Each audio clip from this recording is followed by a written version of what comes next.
Hello everybody, welcome along. My name is Benjamin Bloom. This is the Benjamin Bloom Football Channel. Please leave your bias at the door and join us for Dearly Departed Round 23 Review, the show where we look at the fortunes of the teams that I covered in the Championship who have very cleverly got themselves promoted up into the Premier League, that being Leeds, Villa, Norwich, Watford and Brentford. As ever, a mixed bag, but we'll get into that. We're going to look at all of their games this past weekend in the Premier League. First of all, let's just say a big thank you to Simon, who's our Patreon sponsor for the Dearly Departed shows. Finally, the bus stop in Hounslow in the Premier League, says Simon, the Bees fan. He got involved over on Patreon. You too can do the same. This will always be free on YouTube, but if you want to support like Simon did, you can do so over there. Patreon.com/Benjamin Bloom.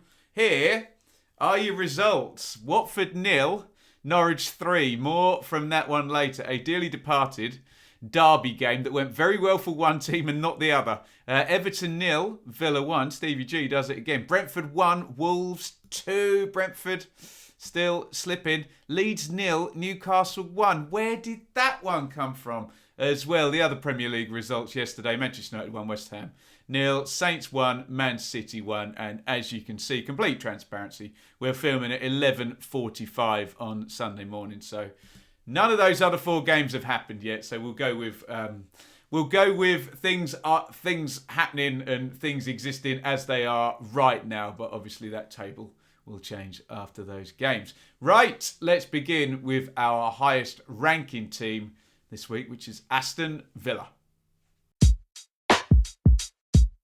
And it was Everton 0, Aston Villa 1. Stevie G does it again. He's not very popular at Goodison, but he's very popular with the Villa fans. And I think the sense of improvement under Gerrard and the sense of upward motion continues with Villa. That is a 5th win in 10 games. And when you factor in the defeats there, other than that one against Brentford, which was kind of uncharacteristic, really, they have been against Liverpool, Manchester City and Chelsea, the other defeats. So I'm still contending, and I think more fuel is added to this fire with each result like this, that Villa are improving under Gerrard, and it's almost a case of these divisions in the Premier League with the three elite at the top, then those challenging for the Champions League, those in that block above the relegation zone and the relegation zone.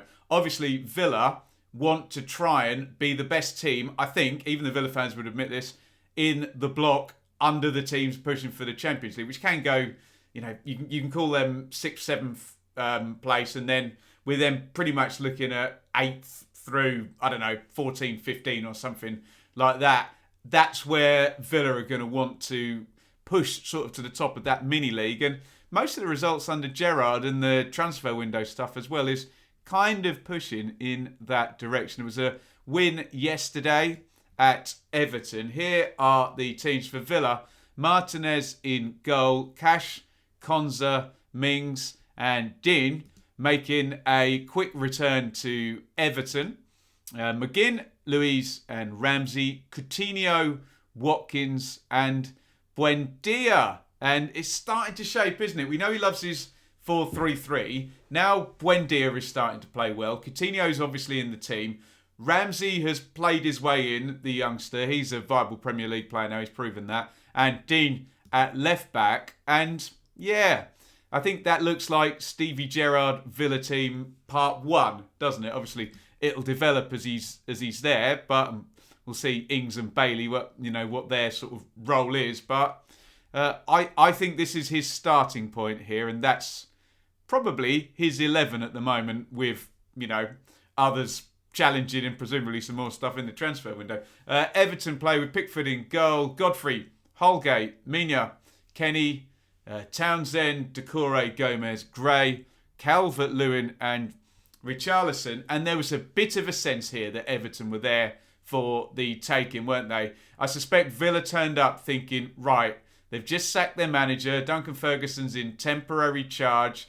There's a bit of a vacuum of power, a bit of a, I don't know, what's the word, a downtrend, and it possibly will trend up when a new manager comes in. But yeah, Villa probably turning up thinking, right, we can win this game. It's there for the taking, and they did. The only goal comes from Emi Buendia, who, right at the end of first half stoppage time, actually, who we've said has been in decent form. This is a good header by Buendia, and Dean, on his return to Everton, gets the assist. So Buendia flicks it on the near post. Now, what I will say, and I'm always asked to apportion blame on these videos, but so Jordan Pickford dives. It's a good header by Buendia, by the way, and he tips it, and Andros Townsend's on the goal line, and you can tell by Andros Townsend's face. Andros Townsend steps forward, ready to engage and head the ball away. Pickford dives back and just tips it over Townsend's head, and there's a real good slow-mo shot from behind. You can see Townsend clearly thinks that he's clearing that if Pickford doesn't get the touch. Look, it is what it is. A keeper has to try and save that, obviously, and you can't necessarily blame Townsend for not being able to, in a millisecond, judge that, oh, hang on, do I need to hang back because the keeper's going to flip it half a foot over my head? So, look, it's good play by Buendia. I don't know, a little bit lucky in terms of one tipping it over the other? So, I don't know. Is what it is. And that's the only goal of the game. I'm looking at my attack momentum graph on here. Does look like Everton had a push towards the end of the game, but Villa hold out for the win. 50-50 on the ball possession, 3 shots to 1 on target. So that's something in Villa's credit column there, in terms of this idea that they've turned up and nicked it. Only 1 shot on target for Everton at 9 corners to 2 though. 1 big chance apiece. And look at the shot map and the XG. 1.67 plays 0.99. So everything around this tells me, and I'll be interested if you agree, that Villa turn up in a good position. They've had a managerial change. Things are ticking along and kind of moving forward into a new sort of era there with Gerrard. The mood is good. And they're quite confident, aren't they, Villa? Came back from 2-2 against Man United. Only really, other than the Brentford game, like I said, only really have lost to the big boys. And I think you've got a situation where you take a reasonably tight game like this and you put one confident team in a good moment against one, probably not confident team in a bad moment. And this is what pretty much always happens, isn't it? Those marginal gains and the confidence and just the upward trend of one team perhaps and the downward trend of the other, it kind of defines the result. And that to me is what has happened here, and Villa get the win. Let me know your thoughts on that one and Villa's sort of viability, and am I right pigeonholing Villa as challenging to be the best team in what I'm calling kind of tier 3 of the Premier League, as in not the 3 elite teams, that's tier 1, not the Champions League chase or Europe chase, that's tier 2, but, pushing to be comfortably top half table and dropping in 8, 9, maybe 7 at a push if they can continue under Gerrard. It's 16 points in 10 games, by the way. We'll do the tables at the end. Give me another 16 points in the next 10 games and we'll see where things are for Villa, but looking good in my humble opinion. Get your thoughts in. Everton 0, Aston Villa 1. Next up, and it is Brentford 1, Wolves 2. And Brentford, that's 4 defeats in a row. More worryingly, I would suggest 11 points in 16 games, I've just calculated. And yes, we've got to factor in that it's slow going this season, down at the bottom of the table. And maybe 1 point per game isn't going to be what it takes to survive this season. Lots of projections of 33 points, maybe, rather than 38, which would be 1 point a game to survive. But what we do know is 1 point per game is desirable, and Brentford are under that, quite heftily under that, actually, for a 16-game sample size, which is not good. It is a slide now for Brentford of a significant length, with all the caveats. Yes, we know where they've come from, getting promoted without parachute payments in an era where that is very, very difficult. But They've got to stop up now. They've done it, haven't they? And the direction of travel is downwards, and that obviously has to be a concern. And the other concern is, well, you tell me what you think about this, is that Brentford team is strong now. We can't necessarily sit here and, okay, Visa and Onyeka maybe, Raya obviously, but otherwise that 10 outfield players is decent and should be competitive for Brentford. You can obviously get the case that now if that stays on the pitch, the results might trend up. But yeah, you start to worry if the trend is down and the strongest team's out, because it's always a built-in reason, excuse, use whatever word you're comfortable with when players are out, isn't it? But look, so David Raya is still out. Jonas Lossell is in now. I picked him up from Michelin, which is Matthew Benham's other club. Experienced keeper. Not the greatest vote of confidence for Fernandez, the reserve keeper. He's kind of been bombed out there, but hey, football's ruthless. Pinnock, Janssen, Asia is first choice, isn't it? Henry and Canos is, according to this season, first choice, even though Canos is converted to wing-back. Jan Norgard Jensen is good. Maybe Onyeka goes in there in an ideal world, I don't know. Tony and Buemo, that's the first choice front two for my money. I know Visa's goals per minutes rate is very good. The point I'm labouring myself here making is that it's a strong team for Brentford, and that team will either fight and do it or will be proved not to be good enough, and we will find out, and we'll see whether we do get a pick-up below Brentford in the table now, because they are trending downwards. Here's a Wolves team that are very, very much trending upwards and doing well under Bruno Lage, up in 8th in the table. God, they scored 13 points in the last 5 games.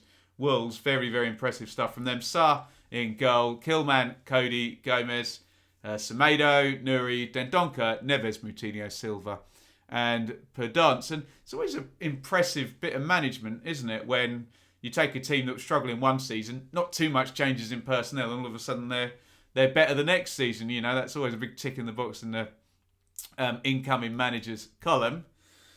Oh, God. And we were doing the Saturday Super Stream yesterday. Yes, that is the drone that halted this game by 15, 20 minutes or so. Actually, I think it was 18. I think I know the exact number, so I don't need to guess. But it's ridiculous, isn't it? I don't know anything about drones or the laws about drones or who was flying this, but yeah, don't do it again, please. Very, very annoying for the thousands of people that have gathered to be entertained, and perhaps one selfish person stopping all of those. I don't know who's the drone is, but yeah, very, very annoying, isn't it? Especially when we're trying to do the Super Stream and we can't report on all the games because one finishes 20 minutes after everything else. Anyway, so the drone disturbs the game and we have to wait.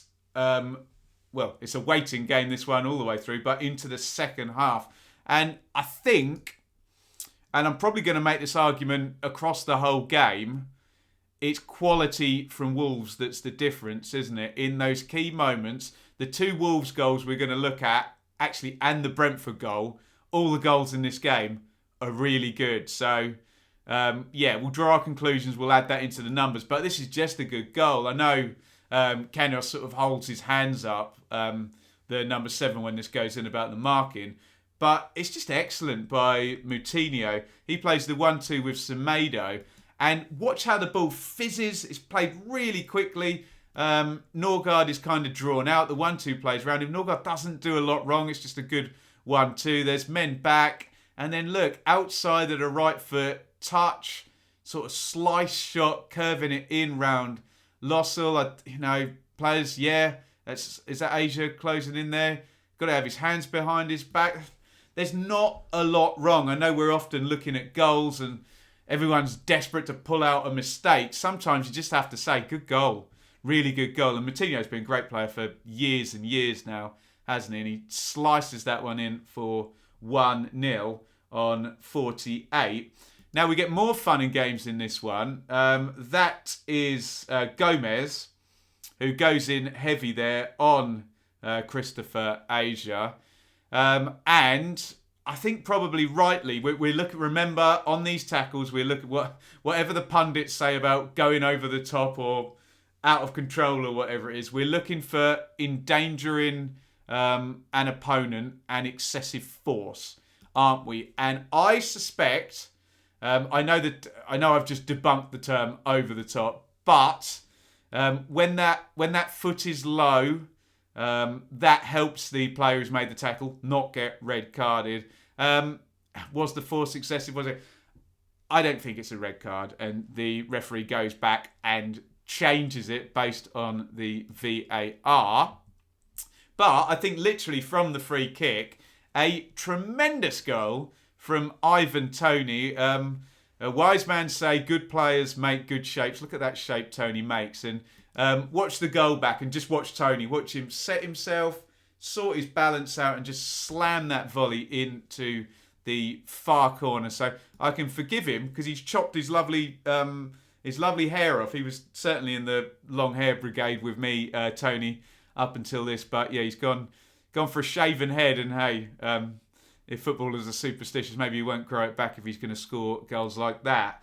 1-1 on 71. However, here they come again, and it's another bit of quality by Wolves to get the winner. It's Moutinho has slipped it to Neves, and he's able to curl that one. You can see where he's going to put it as well, beautifully into the right-hand side of the goal as he looks to Lossell's left. He finds the gap, and I suspect if you're a Brentford defender in this game, you're kind of just thinking, crikey.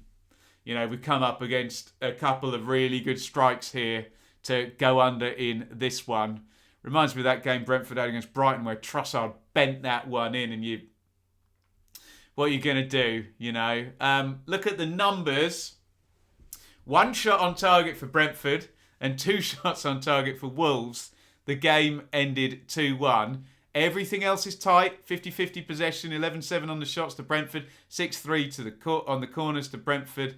No big chances registered per se in the game. Look at the shot map. Look at the XG number. Wolves have won this with 0.26 XG. So, even with everything I said about Brentford not trending in the right direction, 11 points in 16 games, 4 straight defeats, all of that stuff, they've been beaten by quality here, haven't they? Wolves didn't create a massive amount. They're a team in good form. They're a team that's winning. 2 very technical players, Moutinho and Neves, both Portuguese players, both excellent, expensive players, have just shown 2 bits of real quality to beat Brentford.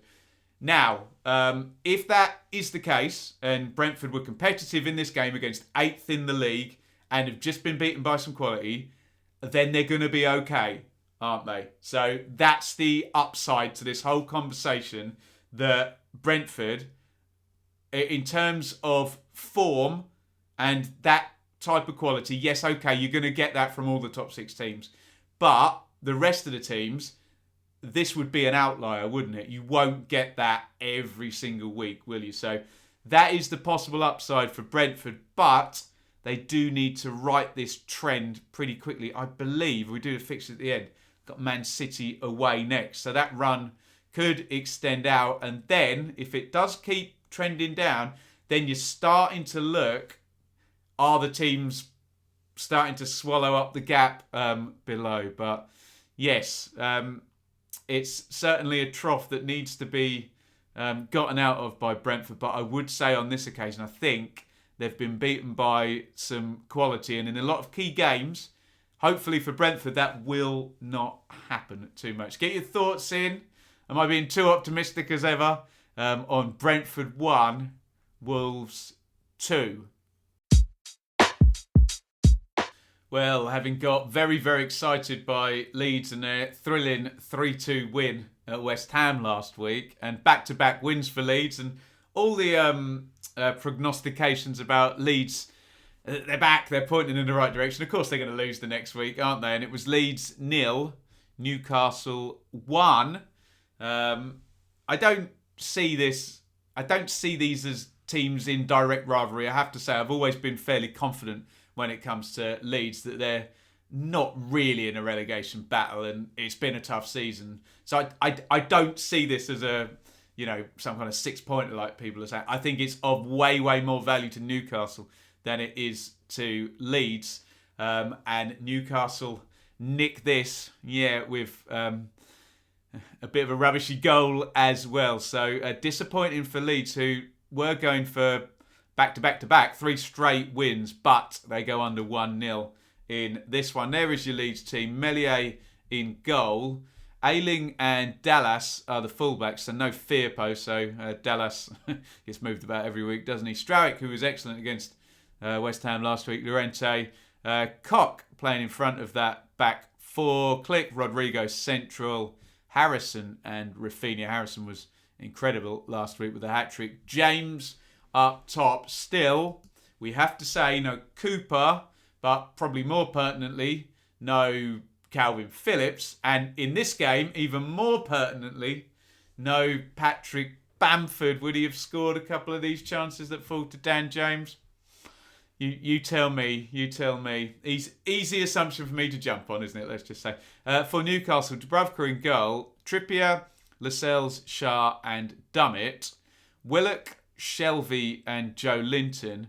St. Maximin, Wood and Fraser. So on the surface, a very attacking team with Shelvey hardly the most defensive midfielder in the world. He kind of sits and pings the ball around. Flanked by Joe Linton and Willock, who are very much advanced players, with then 2 sort of wingers up front, and Chris Wood, of course, a former Leeds player and top scorer in the Championship in, I'm going to get the right number actually because it's written on my research lists up here. In 2017 he scored 27 goals for Leeds, so very familiar to our Leeds friends. And yeah, I haven't put these up to, have a pop at poor old Dan James, who is doing a turn up front for Leeds, and he's obviously there because he's quick and he can stretch in behind and he can start triggering the press like Bamford does. But the kind of point I'm trying to make is that Bamford is the dedicated striker, the finisher as such. Would he have put either of these chances in here?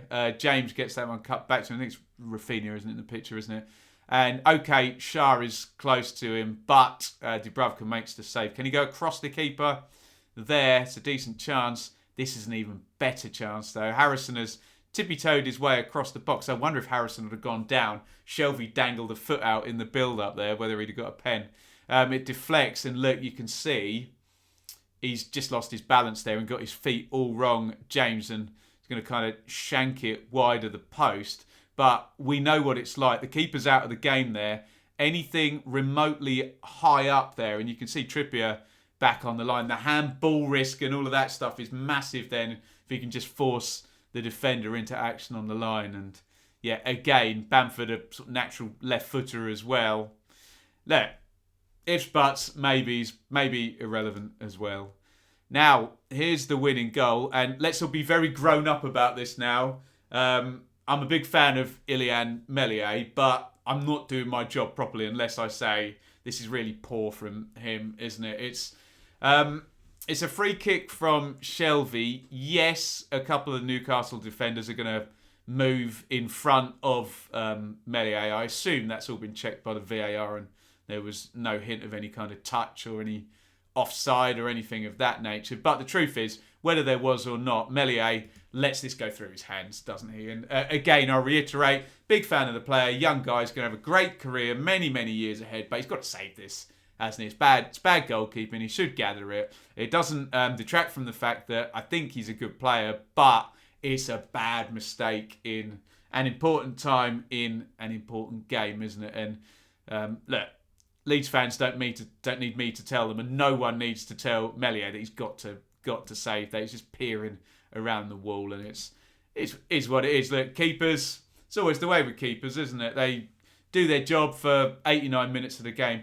One mistake by a keeper normally results in either a goal or a very big chance for the opponent, and everybody notices, don't they?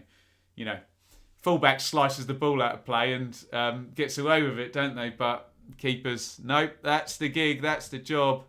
And unfortunately, Mellier's mistake means that Newcastle get that winning goal and are able to defend the lead. Look at the numbers, 63% possession to Leeds. What I will say, Newcastle did force a lot of shots, 15-13, 4-3 on target, 7 corners to 6 to Newcastle. 2 big chances to 1 in terms of Leeds. Look at the XG, it's 1.34, to 1.18. So it is in Leeds' favour. Forget my if Dan James was Patrick Bamford analogy. I think it's very reasonable to say you'd struggle to win the argument against this is a very, very tight game that was defined by mistake. And Newcastle have got the win. Great for them. Great, they needed it, didn't they? But in terms of Leeds, it's not a terrible, terrible, abject performance. It's an even game. And, you can't underestimate Phillips and Bamford being missing. It is literally, the highest value player in the team in terms of Phillips' actual sell-on value and highest value in terms of contribution and goals.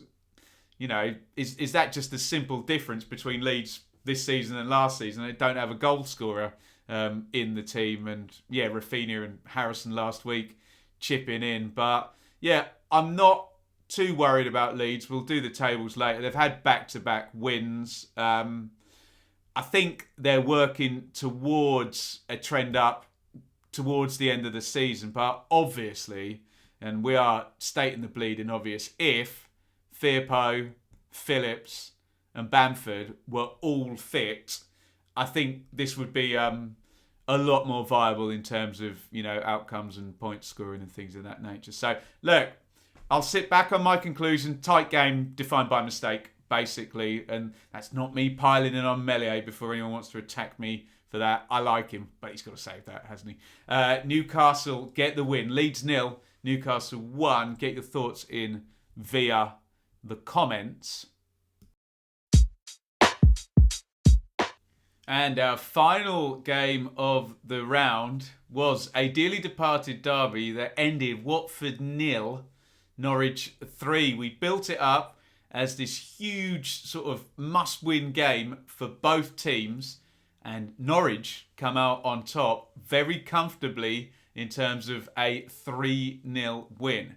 Now, obviously, I have to cover both teams here, and this is going to be a very binary split narrative on this, and there's going to be a lot of two conflicting views being true at the same time. So the first thing I'll say is this was an utter disaster for Watford. It was. It just couldn't have gone much worse, even down to the best player being red carded and the floodlights failing and an own goal and all of that stuff. On the flip side of that, could be a vitally, vitally important win for Norwich. And yes, there is this sense of Watford being hapless, but from Norwich's point of view, what could it do down the line, this kind of confidence, and confidence for one particular player as well, who was a big signing and who got their first goal. So, look, remember, before you write your emotional comment underneath this, two things can be true depending on what your perspective is, and your perspective is going to be extremely different if you're a Watford fan than it is a Norwich fan. And I've got to somehow position myself in the middle of the two here. So go easy on me is what I'm saying. Here are the teams. Backman in goal for Watford. Still no Foster. Camara, Samir, Kabasele and Firmino across the back. Sissoko, Kayembe, Cleverly. So that is three of the signings. Kayembe, Samir and Kamara all in the team for Watford. Dennis, King and João Pedro. There's a bit of quality in the front three. Didn't really show it in this game, did they? But it is there. Norwich with Angus Gunn in goal. Tim Krul's going to be out for a while. So Gunn has really got to step up now. Is he a Premier League keeper? We will find out. Aarons, Hanley, Gibson and Williams. That looks fairly stable and fairly solid for Norwich. Williams is now, looks like he's Dean Smith's guy at left back, doesn't he? Sargent, who's been used down the right-hand side, basically as a runner. Rasica down the other. Sorensen and Lys Melu in the middle. Ida and Pookie up top. And what Dean Smith has done, which I kind of admire because it makes a lot of sense. And some people would call it reductive. But sometimes when a team is losing, you just have to simplify it, don't you?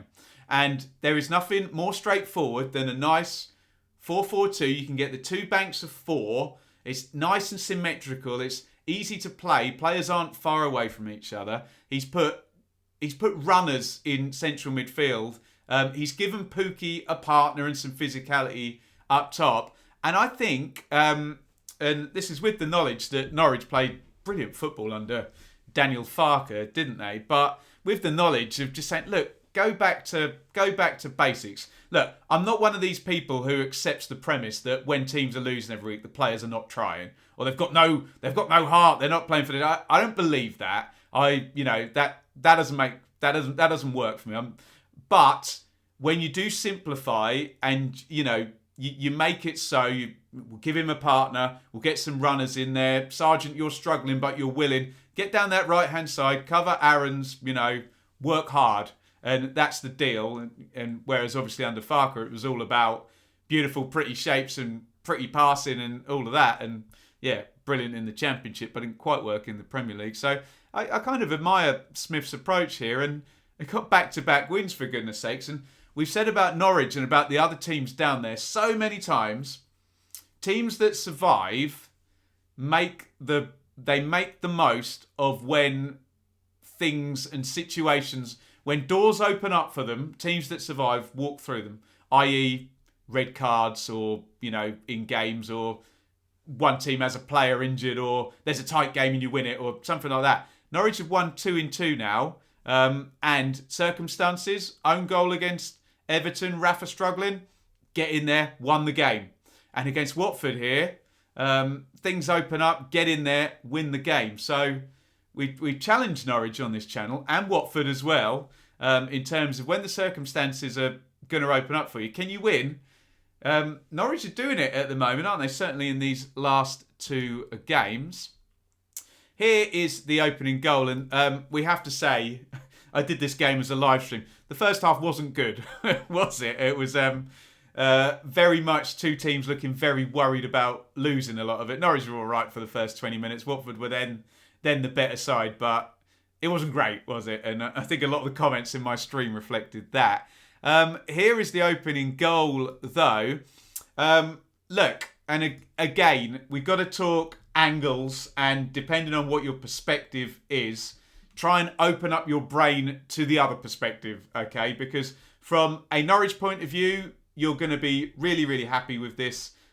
Sargent gets the goal, and it's his first goal, and there was lots of debate on my sort of stream. Personally, were I a Norwich fan, I'm far more impressed with the second goal, because I think that can happen more often down in the future. This goal to me is instinctive, and I was quite glad Sargent said exactly that in his interview after the game. So I don't know, just a personal taste. I'm more about the towering head of the second goal, but he does really well to pop this in.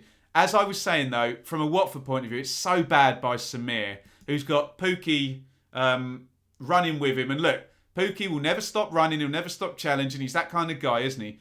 But Samir is hot favourite. It's not even a 50-50, it's a 70-30. And he's trying to shepherd it out. And Pukki does well, yes. Again, we've got to reiterate in this review so many times, 2 things can be true here.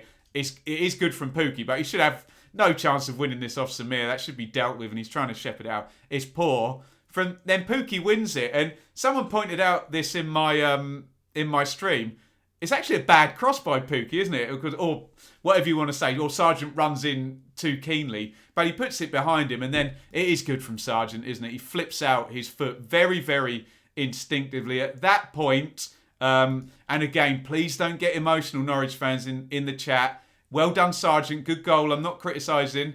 Don't take it personally what I'm about to say, but at that point, it's in the lap of the gods, isn't it? You get as good a contact on it as you can. It's behind you. It's a good bit of skill, and it flies in the top corner off the bar. Happy days for Sargent and his first goal there. And again, look at it from both sides, everybody. From a Norwich point of view, great. And Sargent, nice improvisation. Pukki, hard work. But Samir, poor from Watford, wasn't it?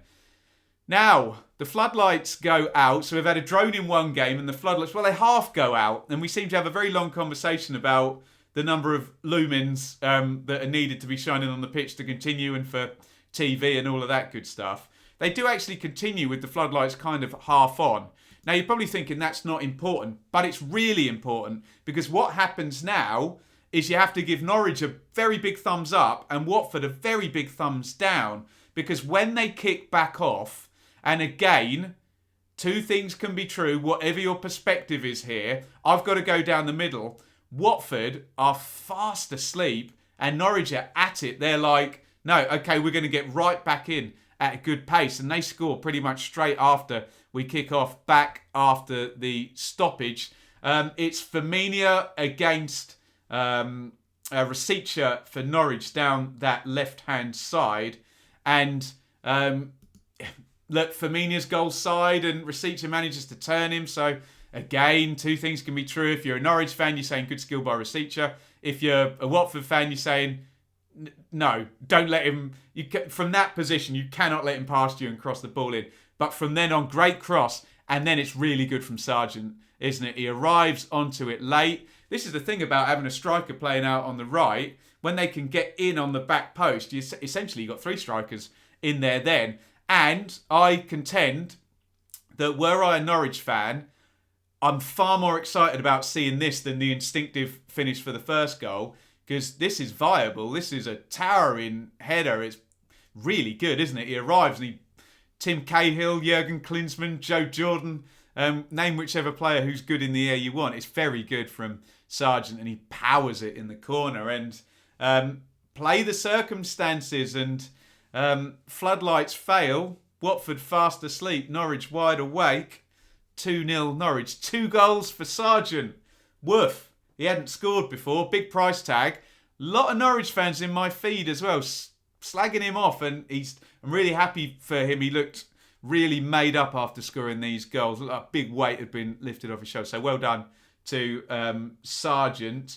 And then, when you think it can't get too much worse from a Watford point of view, Emmanuel Dennis. I think he'll only get one game because it was 2 yellows, but he's just late on Max Aarons there, gets a second yellow. And then, God, if you're a Watford fan, or just you're sitting in there, you're thinking, how can this be more hapless today with, you know, the types of goals that have been conceded, the floodlights going out, the red card. It's just a dreadful own goal. It's good from Ida, isn't it? He cuts it back. Yes, there is. Is that Rasica? Blurry picture, I don't know. But it's so bad from Kuchka, isn't it? Wafts out a leg and Backman's going that way, and then the ball goes straight in on his near post. It's just a cringy own goal. And look, you probably don't begrudge those Norwich fans in the away end, do you? Having something to celebrate after, you know, a few batterings in recent weeks. But again, try and see both perspectives here. Just disastrous for Watford and the Watford fans. Yeah, I don't know what to say. Watford 0, Norwich 3. There are the numbers. And I mean, this is how hapless it was for Watford when you look at the numbers. 69% possession, 15 shots to 7. Norwich only had 2 shots on target and the game ended 3. Sorry, Watford fans, I'm laughing, but it was just disastrous, wasn't it? 5 corners to 1 to Watford, 2 big chances to 1 for Watford. The XG in the shot map, 1.4 to 1.17 in Watford's favour. So, we've got to analyse this, and I've got to paint both sides, and I've got to be realistic.